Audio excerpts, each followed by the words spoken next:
Le Seigneur est mon berger, rien ne saurait manquer. Oui, c'est par cette mélodie que je nous accueille en ce 5e dimanche du temps ordinaire de l'année C. Notre Sainte Mère, l'Église, nous propose aujourd'hui de méditer avec le prophète Isaïe au chapitre 6, les versets 1 à 2, puis 3 à 8, le psaume 137, la première de Paul aux Corinthiens au chapitre 15, les versets 1 à 11, et puis l'évangile de Luc, chapitre 5, les versets 1 à 11. Dans la première lecture, nous avons le récit de la vocation d'Isaïe. Dans le psaume, nous sommes invités à célébrer les bontés divines. Paul, dans sa lettre, nous invite à revisiter le fondement de notre foi qui est la résurrection de Jésus-Christ. Et dans l'évangile, bel épisode de Jésus qui, au lendemain d'un épisode assez douloureux pour les disciples, va leur redonner une dimension. Oui, ce dimanche, je voudrais avec vous méditer sur 4 dynamiques. Vocation, réponse, mission et récompense. Parce que les textes nous l'autorisent, le permettent. Vocation signifie ça à quoi je suis appelé. Pour les prophètes, toi et moi, répondons sur ce vocable. Dans les temps anciens, dans le mouvement d'Action catholique, notamment à l'ACE, c'était le mot de passe, Dieu m'appelle, nous voici, pour répondre. La vocation qui est la tienne, qui est la mienne, on y reviendra toujours. Vocation à la sainteté. On va citer comme ça Lévitique 19, verset 2, soyez saints comme je suis saint.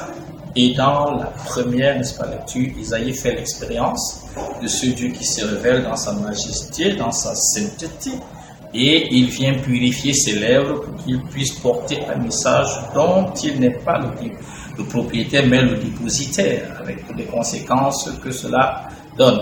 Comme pour dire, c'est Dieu qui m'appelle, alors c'est lui qui me donne, n'est-ce pas, la feuille de route.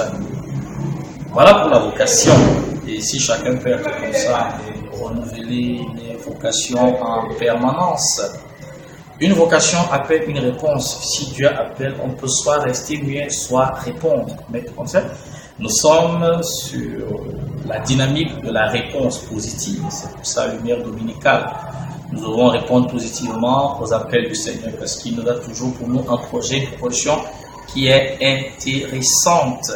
Dieu m'appelle à quelque chose de grand, il m'appelle pour que, au nom de ma liberté, je l'exprime. Très sur le Seigneur, n'est-ce pas? Pour ces dynamiques-là, il faut reconnaître que Dieu ne forcera jamais la main à personne.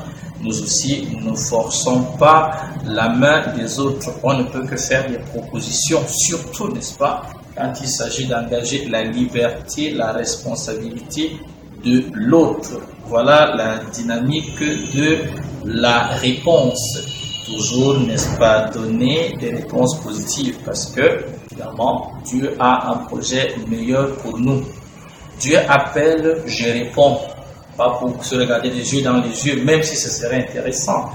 Dieu m'appelle, je réponds et il m'envoie en mission. Chacun de nous reçoit de la part de Dieu, le jour de sa naissance, le jour de son baptême, une feuille de route, une mission. Jésus l'a précisé à plus d'un moment. Allez de par le monde entier, faites des disciples, baptisez-les au nom du Père, du Fils et du Saint-Esprit. On se choisit par exemple. Quand il va appeler Pierre, ses compagnons, les premiers disciples, désormais devenus apôtres plus tard, c'est justement pour leur confier une mission d'être des pêcheurs d'hommes. Quelle est la mission qui est la mienne aujourd'hui comme père de famille, comme mère de famille, comme père d'enfant, comme mère d'enfant, ou comme célibataire, bref, même quand je suis stérile? Quelle est la mission qui est la mienne à moi, qui occupe autant pour moi l'espace terre? Je ne suis pas sur la terre de manière inutile, qu'importe les circonstances de la vie. J'ai une mission que Dieu m'a confiée et je dois l'accomplir. Et le moyen pour l'accomplir, nous le connaissons. Il y a la parole de Dieu, il y a les sacrements, il y a une vie conforme aux exigences de l'esprit pour que, au jour du jugement dernier, quand le Christ reviendra, nous puissions rendre compte de la mission qui nous a été confiée. Quand on va à mission, on revient on rend compte à celui qui nous a mis en mission, ce qui n'est que normal. Bien que ce dimanche, chacun réfléchisse et se demande si la mission qu'il assume aujourd'hui est celle que Dieu lui a donnée ou celle qu'il s'est lui-même donnée. Parce qu'il y a une grosse différence à ce niveau. Si c'est celle que Dieu t'a donnée, tu l'assumes avec le concours divin.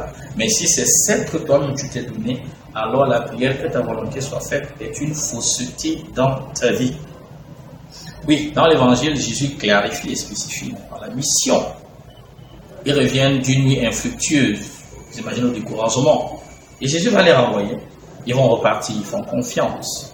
Ils se demandent, ils vont dire non au découragement, non au pessimisme, non à la peur. Oui, sur le dimanche, pour chasser toutes les peurs qui peuvent nous habiter. Aucune peur ne sera jamais justifiée pour les enfants de Dieu. Et Paul nous a dit qu'on a reçu un esprit, non pas de peur, mais de courage et de lucidité. Oui, nous sommes envoyés aujourd'hui aussi à aller pécher ces hommes et femmes qui ne savent pas encore que Jésus-Christ est le sauveur du monde. Quelle est la récompense de notre mission? Disons-le, c'est la vie éternelle.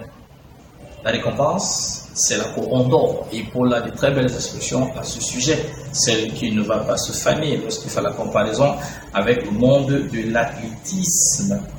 Eh bien que cette semaine, chers amis, chers chercheurs de Dieu, nous demandions par Marie et Joseph au Seigneur d'être renouvelés dans notre vocation baptismale qui est la sainteté, dans la réponse généreuse, toujours joyeuse qu'il faut donner chaque jour.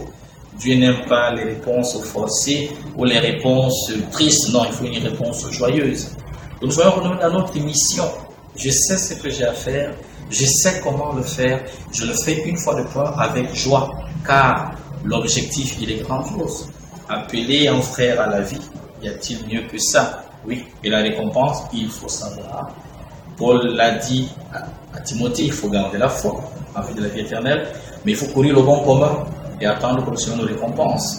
Jésus a dit, celui qui aura tout abandonné pour moi recevra tout sur cette terre, quelques persécutions et la vie éternelle. Il n'y a que lui qui la donne, et personne d'autre ne peut nous la donner. Attention de faire le mauvais choix. Ce dimanche, faisons le bon choix et n'ayons pas peur d'aller au large. Aux uns et aux autres, je souhaite une très bonne semaine. Allons au large et il y a beaucoup de surprises qui nous y attendent. Sainte semaine, que Dieu nous bénisse.